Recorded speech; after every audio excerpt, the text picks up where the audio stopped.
Bonjour mes chéris! Bienvenue dans la classe virtuelle de Madame Valérie. Je vais utiliser mes explications sur les sortes de couleurs pour utiliser ma gouache liquide que j'ai mis dans ma palette. Je vais évidemment éviter le gaspillage. J'ai montré dans les couleurs secondaires comment les fabriquer avec mes 3 couleurs primaires. Sache que la gouache liquide, ben, elle est déjà faite. Donc, je peux prendre un pinceau qui est totalement sec, la prendre et l'utiliser. Comme ceci. Plus je l'étale, plus elle va être lisse au séchage. Cependant, je peux aussi la mettre en épaisseur. Elle va juste prendre plus de temps à sécher. Puis à ce moment-là, je peux même venir lui donner une texture qui va être réelle parce que comme il y a de la matière, bien, il va y vraiment avoir des bosses et des creux au toucher. La gouache, donc, elle s'utilise comme ça, en aplat, c'est-à-dire de façon à créer une surface qui est plus uniforme. Elle s'utilise à la tâche, donc avec des petites touches comme ça ou des petites touches comme ça, là, à la Van Gogh. Je peux l'utiliser en épaisseur. Hein, quand je parlais de Van Gogh, là, bon, comme ça, à la tâche. Le mélange se fait directement sur la surface. Je peux l'utiliser en faisant des dégradés. Oups. Je vais nettoyer mon pinceau. Donc, je peux commencer avec une couleur, venir chercher un petit peu de l'autre couleur.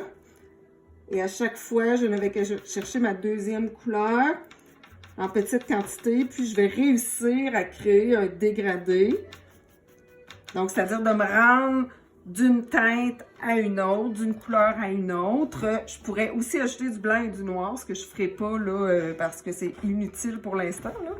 La gouache liquide, il ne faut jamais mettre de l'eau du robinet dans les pots que l'on va conserver. C'est pour ça qu'on va utiliser une palette de gouache, une palette pour travailler, parce que l'eau que l'on a du robinet, elle est bonne à boire. Tu sais, notre organisme, il gère très bien tout ce qu'elle contient, parce qu'elle n'est pas vide.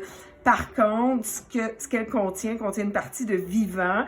Et si on laisse cette eau-là dans les pots de gouache, bien, ça finit par moisir, puis ça sent pas bon et c'est tout à fait désagréable à utiliser. Sache que, comme la gouache en pain, bien, le pigment, il n'est pas là pour toute la vie, là. Ce n'est pas de l'acrylique, c'est de la gouache. Donc, si je viens retravailler sur ma surface avec de l'eau, ben, je peux aller rechercher le pigment et le refaire nager dans la piscine. Elle s'utilise en transparence, là, comme tu vois, là, un peu comme l'aquarelle. Donc, je peux l'utiliser avec beaucoup d'eau. Regarde, là, je peux même venir mettre des petites touches de gouache. Je peux faire promener le pigment. Je peux d'ailleurs créer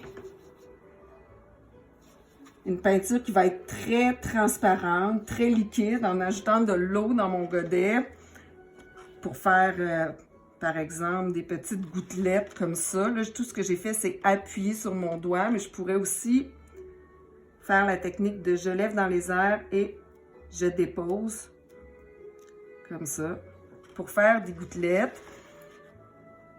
J'ai voulu montrer lors de ma démonstration du pinceau, comment faire l'espèce de fausse fourrure là, en tournant le pinceau. On voyait mal. Donc, je vais te le montrer ici. Là. Je prends de la gouache. Je vais même aller chercher une deuxième couleur. C'est le fun, je ne la mélangerai pas. Et là, je mets mon pinceau. Puis tout ce que j'ai à faire, c'est à le tourner comme ça, en m'éloignant. Et là, vous voyez l'effet là, un peu de la fausse fourrure qui est hyper intéressante. Mon pinceau, je peux l'ouvrir pour aller chercher l'effet des petits poils comme ça. D'ailleurs, si j'ai pas beaucoup d'eau, je peux utiliser la technique du pinceau sec. Donc, je vais enlever le surplus d'eau. je vais venir tremper le bout de mon pinceau et là, regarde, je peux créer des plumes, là.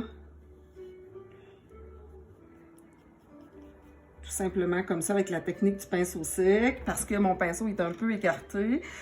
Les poils sont un peu écartés l'un de l'autre, donc ils sont séparés. Puis ils viennent déposer le pigment sans le faire nager parce que j'ai un pinceau qui est très sec. Là. La gouache liquide, elle me permet ça. Avec la gouache liquide, je peux prendre un côté et l'autre d'une couleur différente. Ce qui peut faire un résultat hyper intéressant. Là. Je peux l'appliquer en touche.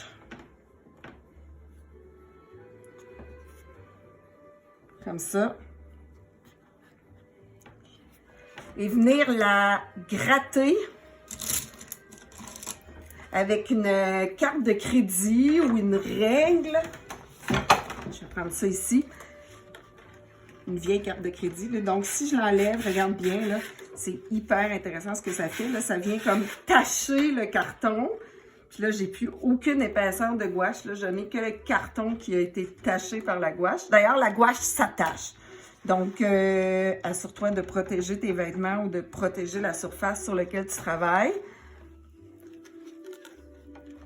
Encore une fois, j'utilise une guenille, hein, et ça va super bien au lavage, une guenille, là. Donc, ça me permet d'essuyer mes choses pour pas tout salir autour de moi.